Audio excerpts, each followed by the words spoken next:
Welcome friends, कैसे हैं आप लोग। तो मैं आशा करता हूं कि आप लोग बहुत अच्छे होंगे। ये हमारा एडवांस सर्च का थर्ड वीडियो है। अगर आप लोगों ने अभी तक फर्स्ट और सेकंड वीडियो नहीं देखा है तो उसे ज़रूर देख लें, क्योंकि उस वीडियो में हम लोगों ने बेसिक ऑपरेटर्स के बारे में बताया है और कुछ एडवांस ऑपरेटर्स के बारे में बताया है। और ये सारे जो ऑपरेटर्स हैं वो हमारे सर्च करने के जो एफिशिएंसी है वो इंक्रीज़ होता है और एज अ रिज़ल्ट हमारा जो प्रोडक्टिविटी है वो भी इंक्रीज़ होता है।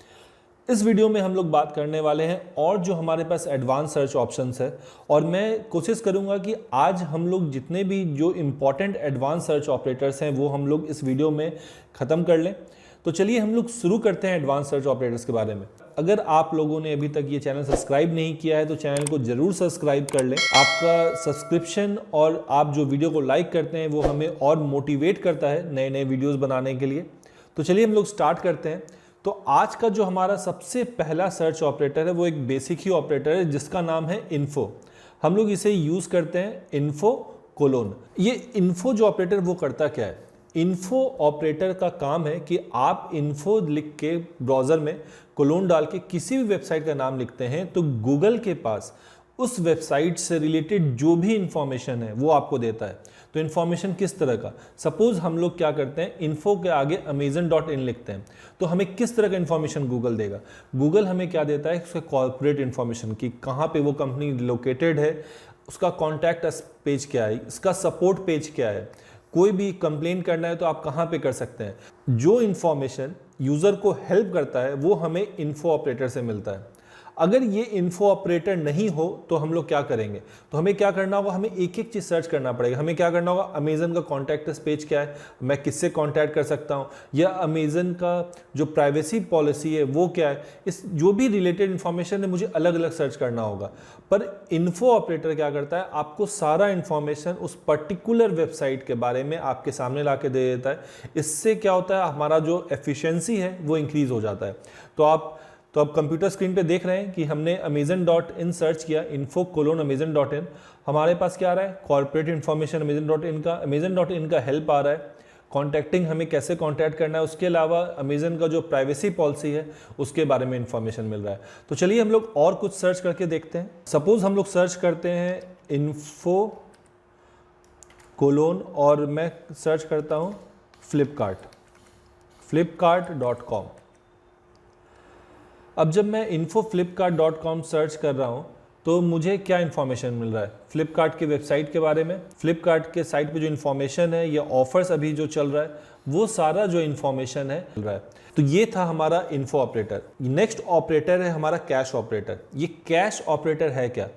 हमें ये समझना होगा कि जब हम लोग एक वेबसाइट बनाते हैं और गूगल क्या करता है, उस वेबसाइट का जो कंटेंट है वो अपने सर्वर पे सेव कर लेता है, और जो कंटेंट वो अपने सर्वर पे सेव करता है और उसी कंटेंट के अकॉर्डिंग हमें रैंक जो है, हमारी साइट की जो वेबसाइट की जो रैंकिंग होती है वो हमें मिलती है। सपोज आपने एक आज नई वेबसाइट बनाई और गूगल ने अभी तक उसे क्रॉल नहीं किया है, ये कैश में नहीं गया है, तो आपकी रैंक नहीं आ रही है।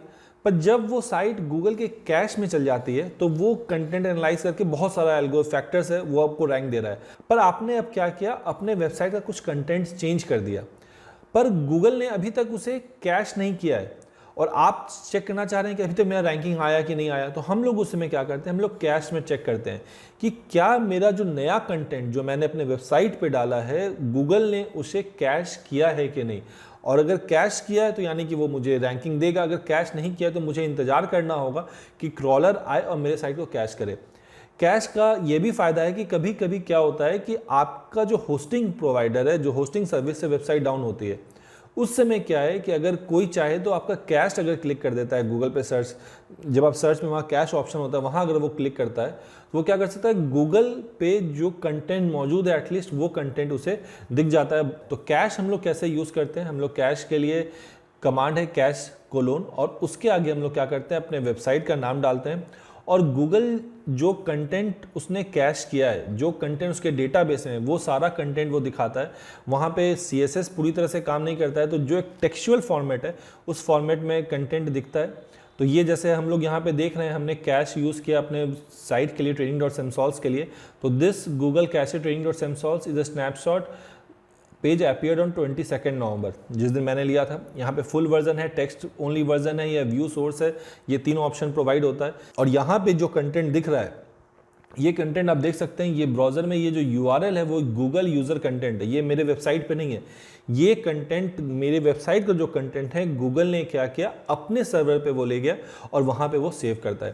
तो चलिए हम लोग किसी और साइट का कैश देखते हैं। अगर हम लोग यहाँ पे कैश करते हैं amazon.in के लिए, अब ये देख रहे हैं द गूगल कैश amazon.in। अब ये URL यहाँ पे चेक कीजिए, ये जो URL है वो क्या है, गूगल का है। और ये पेज जो है कैश जो किया हुआ है गूगल ने वो है। अगर हम लोग इसे करते हैं टेक्स्ट ओनली वर्जन, कि सिर्फ मुझे टेक्स्ट नज़र आए, CSS ये सब कॉल नहीं हो, तो ये देखिए जो टेक्स्ट गूगल जो कंटेंट क्रॉलर को मिल रहा है, यानी जैसे ही क्रॉलर साइट पे आता है उसे ये कंटेंट मिलता है, कैटेगरीज का सारा नाम मिलता है और साइन इन वगैरह ऑप्शन है सारा। और ये देखिए हर कैटेगरी का जो भी सब कैटेगरी है सारा इन लोगों ने इस तरह किया हुआ है कि गूगल इनके सारे पेजेस को क्रॉल कर सके। जब हम लोग डिजिटल मार्केटिंग में एसईओ पार्ट को देखते हैं, एसईओ में हमारा ऑब्जेक्टिव होता है कि अगर क्रॉलर मेरे साइट पे आए तो मेरे सारे पेजेस को वो क्रॉल करे। तो इसीलिए हम लोग जब किसी साइट को एनालाइज करते हैं, किसी कॉम्पिटिटर साइट को एनालाइज करते हैं, तो हम लोग कैश भी चेक करते हैं, टेक्स्ट वर्जन भी देखते हैं और देखते हैं कि उन लोगों ने किस तरह अपने साइट के पेजेस को एक दूसरे से लिंक किया है। क्योंकि नॉर्मली क्या होता है, जब आप साइट खोलते हैं तो मेनू में बहुत ही छुप जाता है, यहाँ पे कुछ भी नहीं छुपा हुआ है, ये आपके पास सारा चीज़ यहाँ पे दिख रहा है। किस कैटेगरी को, जैसे यहाँ फॉर पेट में ये इतने सारे कैटेगरी जो मेन इंपॉर्टेंट इनका कैटेगरी है वो है, उसके बाद वो लोग सी मोड कर रहे हैं। तो ये टोटल जो है सारा लिंक जो है यहाँ पे दिख रहा है कि कैसे उन लोगों ने अपने साइट को लिंक किया हुआ है। इसी तरह हम लोग यूज़ करते हैं कैशे को किसी कॉम्पिटिटर को एनालाइज करने के लिए या अपने वेबसाइट का कंटेंट चेक करने के लिए कि हमारा जो वेबसाइट है गूगल ने अभी तक वो कंटेंट कैश किया है कि नहीं। और कभी कभी क्या होता है कि आपकी वेबसाइट हैक हो गई है या किसी कारण से हैक हो गई है या सर्वर डाउन है और गूगल का क्रॉलर आपके वेबसाइट पे आ रहा है, उसे वेबसाइट पे कुछ कंटेंट नहीं मिल रहा है, तो वो क्या करता है, आपके वेबसाइट का कैशे डिलीट कर देता है। यानी कि आपकी वेबसाइट में कैश में भी नहीं दिखाएगी और गूगल के इंडेक्स में भी नहीं दिखाएगी। तो बहुत बार बहुत लोग डर जाते हैं कि उनकी साइट डी इंडेक्स हो गई है, पर ऐसा नहीं होता है। अगर आपकी वेबसाइट बहुत दिन से डाउन है, होस्टिंग डाउन है या आपकी वेबसाइट पे वायरस लगा है, तो उस केस में भी गूगल कैश डिलीट कर देता है, आपकी साइट का इंडेक्स जो डिलीट कर देता है। हम लोग फिर से गूगल साइट मैप में सबमिट करेंगे और ये साइट अप्रूव हो जाता है। तो चलिए अब हम लोग नेक्स्ट सर्च ऑपरेटर के बारे में जानते हैं। नेक्स्ट जो हमारा सर्च ऑपरेटर है वो है two periods. Two periods in the sense कि आप लोग देख सकते हैं स्क्रीन पे, अगर मैंने सर्च किया है सैमसंग 15,000 35,000, तो 15,000 से लेके 35,000 के बीच में जो भी प्राइस रेंज का मोबाइल फोन्स होगा वो सारा रिजल्ट में यहाँ पे आएगा। ये टू पीरियड्स क्या होता है कि अगर हम लोग को दो रेंज के बीच में अगर कुछ सर्च करना है तो ये हमारे लिए बहुत अच्छा सर्च ऑपरेटर है। सपोज आपको सर्च करना है कि इतने से इतने किलोमीटर के बीच में आप कोई रेस्टोरेंट है या और भी कुछ है या किसी तरह का भी सर्च आप कर रहे हैं, पीरियड्स ऑपरेटर है, इसे यूज़ करके हम लोग करते हैं। अब हमारा जो नेक्स्ट सर्च ऑपरेटर है वो इन टाइटल है। ये इन टाइटल सर्च ऑपरेटर करता क्या है, हमें तो पहले ये समझना होगा कि जब हम लोग गूगल में कुछ भी सर्च करते हैं तो जो सर्च रिजल्ट आता है, ये आप देख रहे हैं सबसे पहला जो ये लाइन है training.samsol, इसे हम लोग बोलते हैं URL। और ये जो affiliate marketing training course Patna सैमसॉल्स ट्रेनिंग लिखा हुआ है, इसे हम लोग बोलते हैं टाइटल। और ये जो नीचे दो लाइन आपको दिख रहा है ये है डिस्क्रिप्शन। तो अगर आप कुछ ऐसा सर्च करना चाहते हैं और गूगल को बोलना चाहते हैं कि मुझे सिर्फ वही रिजल्ट दिखाओ जहां पे ये जो कीवर्ड मैं डाल रहा हूं वो सब टाइटल में प्रेजेंट है कि नहीं, इससे होता क्या है, हम सभी लोगों को पता है कि हम लोग टाइटल में क्या लिखते हैं, जो सबसे इंपॉर्टेंट वर्ड्स होता है वही हम लोग टाइटल में लिखते हैं, ताकि हम चाहते हैं कि हमारी वेबसाइट उस पर्टिकुलर कीवर्ड पे रैंक पे आए। और हम लोग जब इन टाइटल सर्च यूज करते हैं तो इन टाइटल का मतलब क्या है, टाइटल में सर्च करना। अगर आप कोई भी कीवर्ड जब गूगल पे सर्च करते हैं तो गूगल क्या करता है कि उस पर्टिकुलर वेब पेज में चाहे कहीं भी प्रेजेंट हो, टाइटल में हो, डिस्क्रिप्शन में हो, वेब पेज के कंटेंट में हो, कहीं पे भी हो, फुटर में हो, हेडर में हो, कहीं पे भी हो, वो कंटेंट अगर वो कीवर्ड प्रेजेंट है तो वो आपको रैंकिंग में दिखाता है। उससे के कारण क्या होता है कि जब आप कोई कीवर्ड डाल रहे हैं तो आप वहाँ गूगल का सर्चेस देखेंगे, उसमें बहुत सारा सर्च रहेगा, बहुत सारा। आप उससे हो सकता है एज ए फ्रेशर आप जब स्टार्ट कर रहे हो आपको लगे कि ये कीवर्ड कितना कॉम्पिटिटिव है, मैं तो इस पर साइट रैंक ही नहीं कर सकता हूँ, पर ये गलत है क्योंकि ये जो कीवर्ड है वो बहुत ज़्यादा स्कैटर्ड है। जब हम लोग इन टाइटल सर्च ऑपरेटर यूज करते हैं, इन टाइटल का मतलब हुआ कि वो कीवर्ड टाइटल में प्रेजेंट है कि नहीं। हम सभी लोगों को मालूम है कि टाइटल इंपॉर्टेंट पार्ट है, तो टाइटल में वो कीवर्ड कौन डालेगा जिसको वो पर्टिकुलर पेज रैंक करना है, जिसके लिए वो पर्टिकुलर वर्ड इंपॉर्टेंट है। यानी मेरा कॉम्पिटिटर किन लोगों से है, वही लोग मेरे कॉम्पिटिटर हैं जिनको पता है कि ये जो कीवर्ड है वो मेरे लिए इंपॉर्टेंट है। तो ये कैसे पता चलता है, क्योंकि वो इन टाइटल में डालते हैं। तो जैसे ही आप वो कीवर्ड इन टाइटल के साथ सर्च करते हैं, आपका कंपटीशन में आपको दिखने लगता है कि एक्चुअल लोग कितने लोग हैं जो इस पर्टिकुलर कीवर्ड के लिए फाइट कर रहे हैं रैंक पे आने के लिए। तो ये एक्चुअल कंपटीशन आपको दिखाता है। इसी का नेक्स्ट सर्च ऑपरेटर है ऑल इन टाइटल। इसका में का मतलब क्या है कि जो भी कीवर्ड डालें वो पूरा का पूरा कीवर्ड टाइटल में प्रेजेंट है, तभी आपको रिजल्ट में दिखेगा, अगर नहीं है तो नहीं दिखेगा।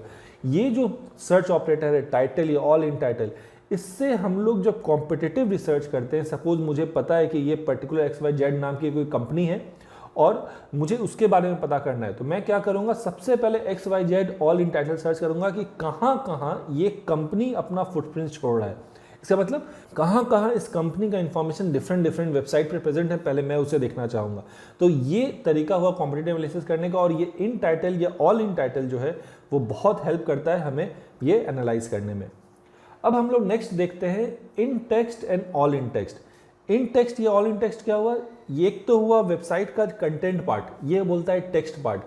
टेक्स्ट में कहाँ पे आपका वो कीवर्ड है, आपको टाइटल से मतलब नहीं है, डिस्क्रिप्शन से मतलब नहीं है, आप सिर्फ टेक्स्ट का बात करेंगे। कंटेंट का जो बॉडी पार्ट है, जैसे हम लोग यहाँ पे क्या लिखा हुआ है, the in text operator will show result that have a specific keyword in the text of the page. आपका जो टेक्स्ट है वहां पे कहाँ लिखा हुआ है, जो आपके वेबसाइट का जो कंटेंट पार्ट है, टेक्सचुअल पार्ट है, वहां पे अगर वो कीवर्ड प्रेजेंट है कि नहीं, वो हमारा जो इन टेक्स्ट है या ऑल इन टेक्स्ट है वो हमें सर्च रिजल्ट दिखाता है। इसके बाद है हमारा इन एंकर या ऑल इन एंकर। हमें एंकर पता है, एंकर टेक्स्ट क्या होता है, जब हम लोग एक लिंक बनता है, लिंक में जो टेक्स्ट पे क्लिक करते हैं हम लोग और दूसरे वेबसाइट पे पहुंचते हैं, ये जो टेक्स्ट है इसे हम लोग बोलते हैं एंकर टेक्स्ट। अगर आपको सर्च करना है कि ये जो पर्टिकुलर XYZ कीवर्ड है या कोई डोमेन है, वो कहाँ कहाँ ये डोमेन नेम किसी एंकर टेक्स्ट में है, या पर्टिकुलर कीवर्ड है जिसको आप एनालाइज करना चाहते हैं कहाँ कहाँ प्रेजेंट है, तब हम लोग क्या करते हैं, इन एंकर या ऑल इन एंकर। ये सारा जो कॉम्बिनेशन है, all in anchor, in text, all in text, ये सारा जो सर्च ऑपरेटर, ये आपको एक एडवांस लेवल का सर्च करने का ऑप्शन देता है। अगर आप किसी कॉम्पिटिटर को एनालाइज कर रहे हैं, किसी के बैकलिंक्स को एनालाइज कर रहे हैं, या आप देखना चाहते हैं कि पर्टिकुलर जो कीवर्ड, अगर किसी कीवर्ड पे वो साइट रैंक कर रहा है और वो कितने जगह उन्होंने वो पर्टिकुलर कीवर्ड को एंकर टेक्स्ट में यूज़ किया है, तब हम लोग क्या करते हैं, ऑल इन एंकर या इन एंकर टेक्स्ट हम लोग यूज़ करते हैं।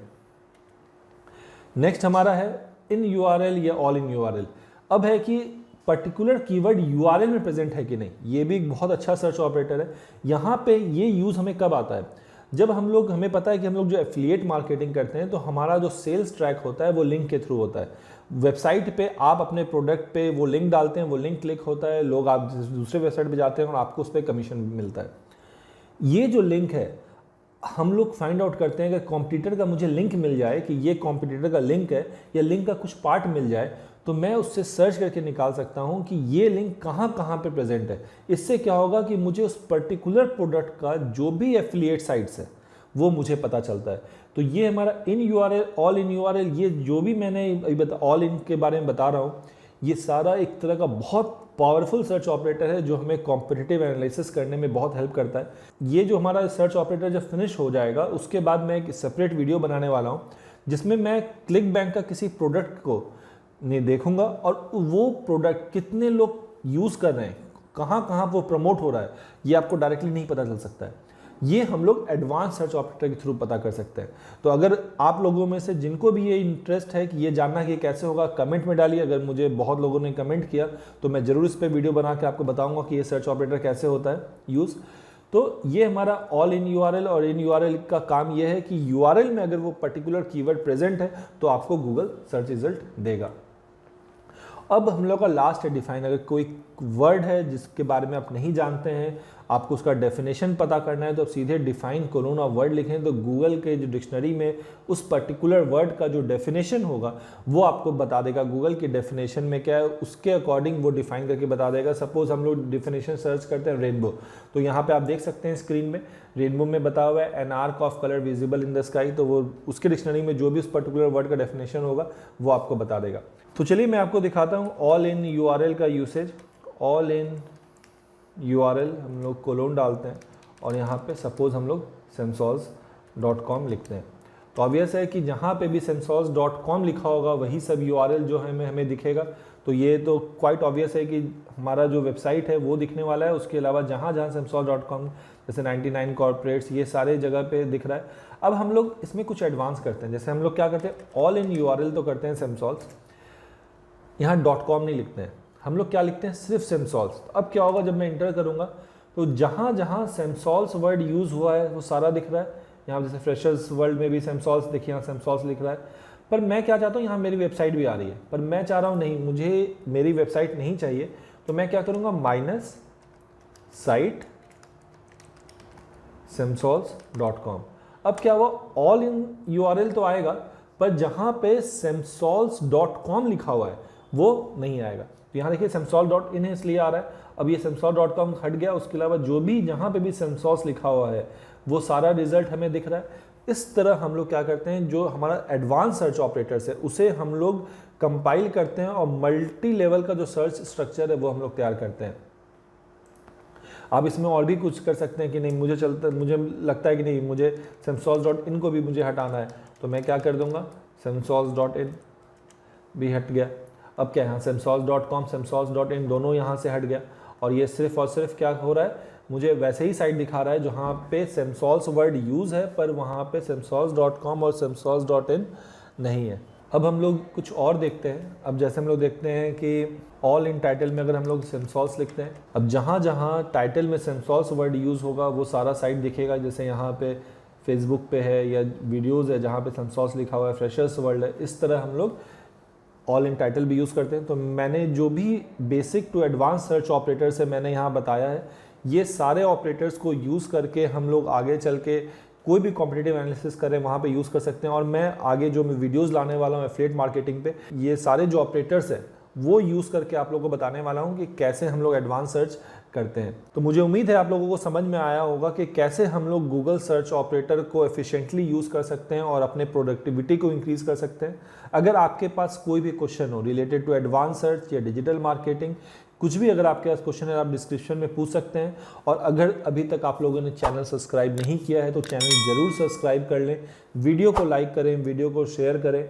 और अगर आप डिजिटल मार्केटिंग सीखना चाहते हैं, अगर आप चाहते हैं कि आपको कोर कॉन्सेप्ट हो डिजिटल मार्केटिंग का कि डिजिटल मार्केटिंग कैसे काम करता है और डिजिटल मार्केटिंग यूज़ करके आप अपने बिजनेस को कैसे बढ़ा सकते हैं, ये आप एक अच्छा जॉब कैसे पा सकते हैं, तो मैंने डिस्क्रिप्शन में लिंक दे दिया है, आप वहाँ पर चेक कर सकते हैं कि हमारा ऑनलाइन कोर्स भी है, हम लोग ऑफलाइन कोर्स भी पढ़ाते हैं। और हम लोग जो सीरियस स्टूडेंट हैं उन लोग के लिए एक बहुत अच्छा अपॉर्चुनिटी है, हम लोग 1 ईयर फुल टाइम ट्रेनिंग भी उन्हें प्रोवाइड कर रहे हैं। मैंने डिस्क्रिप्शन में लिंक दे दिया है, वहाँ पे आप चेक कर सकते हैं। तो चलिए हम लोग मिलते हैं अगले वीडियो में। Thank you, bye.